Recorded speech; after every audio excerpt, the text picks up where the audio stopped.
So, let's talk about gun control. You know, from the perspective of a 17-year-old. So, gun control, right? What do we do about it? You have to kind of look at it from like a logical, perspective. You have to go point A, point B, point C logic. Uh,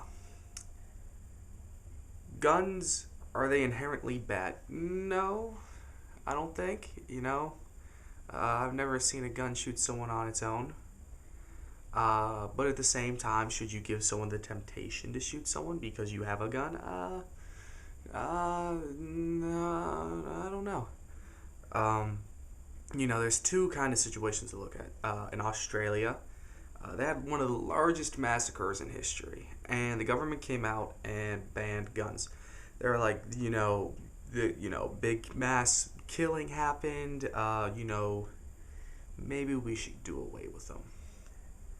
Their crime rate is fairly low now, and good things.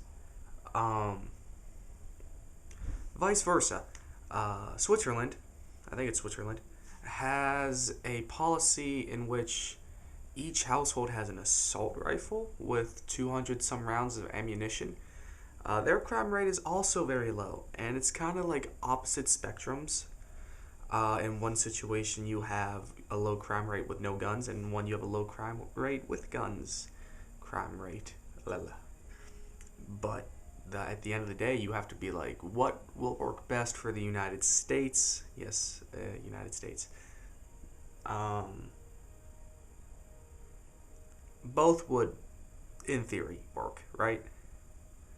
The only problem is one is you take away a constitutional amendment, which is a slippery slope once you start taking away amendments.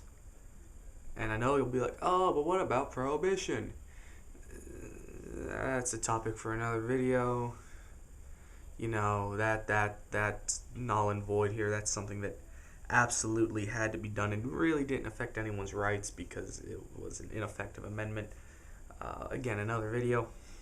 But once you start taking away, the Second Amendment, especially the key first 10, like those 10, you can't really touch because then, freedom of speech and press, that's all up there in the one, you know, right to a trial by your peers, uh, just all of the fine and dandy amendments, you can't, you don't want to take any of those away.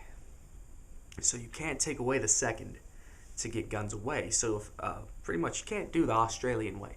You can't take guns away, which means you almost have to go the extreme way with everyone having a gun. And I'm not an extreme, this time is I pretty much just make snow angels in the middle of the aisle because I see both points of view. But you can't kind of play the middle in this situation because when you play the middle, extreme things happen unintentionally or specifically intentionally because of crazy people and terrorists. So you have to be specific about what you want, which is safety and liberty and rights protected. So, if in theory everyone had a gun, which even if we made it so everyone had to have a gun, not everyone would, so don't panic. But in theory, if everyone had a gun, I would not go up to someone and try and rob them if I knew they had a gun and I knew the guy next to them had a gun. That would be a no-no. That would be a big no-no. But, you don't know until it happens. Point being, you have to be able to look at this and have that point A, point B, like I talked about earlier. The whole, this is where you're at, this is where we want to be, what step in between do we have to take? You have to be realistic and say this is the only step we can take. So I would say you would have to be pro-gun. You couldn't be not pro-gun, because if you're not pro-gun, you take guns away from everyone. Even if long-term, even if the Australian plan works in 20 years, the threat is here right now. that's, not having a gun and the criminal having a gun right now doesn't save you or anyone. But the other plan, everyone having a gun, everyone concealed carrying, that would work right now and in the future.